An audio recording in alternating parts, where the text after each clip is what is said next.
درنو لیدونکو السلام علیکم. عمران خان وایي د افغانستان د سقوط پړه پر پاکستان ماچوي. د اشرف غني حکومت مشروعیت نه درلوده. د پاکستان لومړي وزیر یو ځل بیا د افغانستان په اړه پارونکې څرګندونې کړې دي. نوموړی وایي چې د جمهوریت پر راپرځېدو کې پاکستان ګرم نه دی او په وینا یې دا خپله د اشرف غني د حکومت ستونزه وه چې په وینا یې خلکو نه منله. دغه پاکستانی چارواکي داسې مهال دا څرګندونې کوي چې په دې وروستیو کې د نړیوالو او بیا د سیمو هیوادونو لخوا ورته د ملامتیا ګوته نیول کیږي. 2 ورځې مخکې د هند لومړي وزیر هم وویل چې په افغانستان کې د ټولو بدبختیو مسؤل پاکستان دی.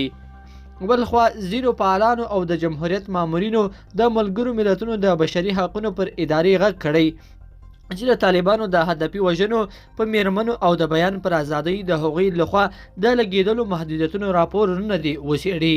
دا غوښتنه داسې مهال کېږي چې اروپایي ټولنه د افغانستان په اړه د یو پریکړه لیک د مسودې د سپارلو لپاره تیاری نیسي.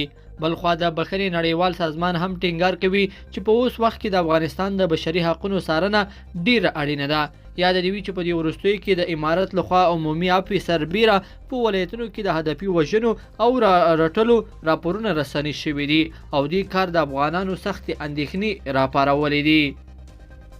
بلخوا شمالي کوریا وایي امریکا د زرګونو افغانانو د وژلو او میلیونونو نورو د کډوال کېدو مسؤله ده.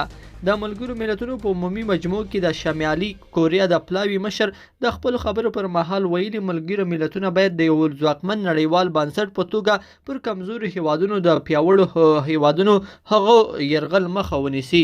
د نوموړي په وینا امریکا په تیر 20 کلن ماموریت کې په افغانستان کې زرګونه کسان وژلي دي.